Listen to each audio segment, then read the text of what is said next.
बिस्मिल्लाहिर्रहमानिर्रहीम। अस्सलाम वालेकुम रहमतुल्लाहि व बरकातुहू। मैं अतिकुल अमीर, teacher boys middle school Haripura zone Langate. आज का क्लास जो है वो है 8th क्लास। सब्जेक्ट है science and the topic is materials, metals and non metals. तो इसमें हम आज एक्सरसाइज करने जा रहे हैं। तो आप अपनी बुक भी खोल लीजिए ऑन पेज नंबर 142। तो इसमें एक्सरसाइज नंबर फर्स्ट जो है that is which are the following can be beaten into thin sheets. नीचे कुछ ऑप्शंस दिए हुए हैं, 4 ऑप्शंस हैं।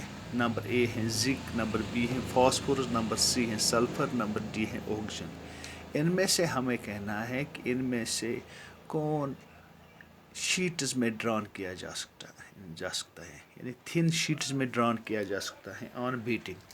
तो ये जो प्रॉपर्टी है that property is called as malleability. तो ये जो मेलेबिलिटी है वो किस में है? जिंक में है, फास्फोरस में है, सल्फर में है, ऑक्सीजन में है। देखिए जिंक में हम इसका जो आंसर है वो जिंक आएगा क्योंकि जिंक जो है वो मेटल है। So metals can be drawn into sheets. Phosphorus non metal है, इसमें नहीं है। सल्फर नॉन मेटल है एंड ऑक्सीजन नॉन मेटल है। इसलिए ये जो प्रॉपर्टी है this property of malleability that is in zinc. Option number A that is zinc. फिर है question number 2 which are the following statements is correct. नीचे कुछ स्टेटमेंट्स दी हुई है, हमें ये कहना है कि इन स्टेटमेंट्स में से कौन सी स्टेटमेंट सही है। स्टेटमेंट नंबर ए है ऑल मेटल्स आर डक्टाइल। सभी मेटल्स डक्टाइल हैं। जिस तरह हमने ऊपर देखा malleability is the property of metals by which they can be drawn into sheets. तो ये जो डक्टिलिटी है इसमें जो प्रॉपर्टी है यानी ये जो मेटल्स हैं इनको वायर्स में ड्रॉन किया जा सकता है यानी मेटल्स को वायर्स बनाई जा सकती है।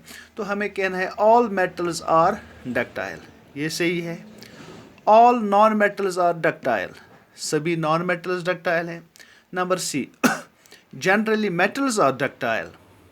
Number D some non metals are ductile. इनमें हमें कहना है कौन सा सही है। अगर हम ए की बात करें ऑल मेटल्स आर डक्टाइल, लेकिन ऑल मेटल्स डक्टाइल नहीं है क्योंकि कुछ मेटल्स हैं जो जिन्हें हम वायर्स में ड्रॉ नहीं कर सकते।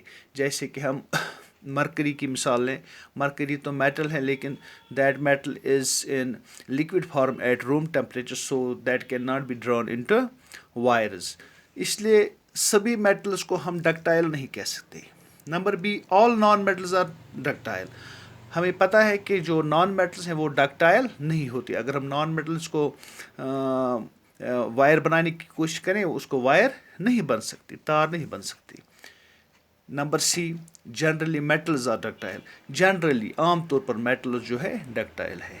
इसका ऑप्शन यही आएगा number C generally metals are ductile. Number D का इसको जो है some non metals are ductile, कुछ नॉन मेटल्स डक्टाइल हैं, नॉन मेटल्स में से कोई डक्टाइल नहीं है। इसलिए इसमें ऑप्शन सी आएगा that is generally metals are ductile. हो गया क्वेश्चन नंबर 2। फिर है question number 3 that is fill in the blanks. Fill in the blanks में नंबर ए है हमें phosphorus is very dash dash non metal. इसमें क्या आएगा? फास्फोरस जो है वो नॉन मेटल है, वो कुछ है, कुछ नॉन मेटल क्या है? That is very reactive. Phosphorus ज़्यादा रिएक्शन करती है, इसलिए we can say that phosphorus is very reactive non metal. Number B metals are conductors of heat and dash dash. ये जो मेटल्स होते हैं वो कंडक्टर्स होते हैं किसकी? हीट की, और दैट इज इलेक्ट्रिसिटी, इसमें इलेक्ट्रिसिटी आएगा। Number C iron is dash dash reactive than copper. Iron कुछ है, कम है या ज़्यादा है? हमें पता है iron is more reactive than metal than copper. Number D metals react with acids to produce dash dash gas. जब मेटल्स रिएक्ट करते हैं एसिड्स के साथ तो वहाँ पे एक गैस प्रोड्यूस होती है that is hydrogen gas. So metals react with acids to produce hydrogen gas. हो गया क्वेश्चन नंबर 3। फिर है number 4 that is mark T if the statement is true and F in false if it is false.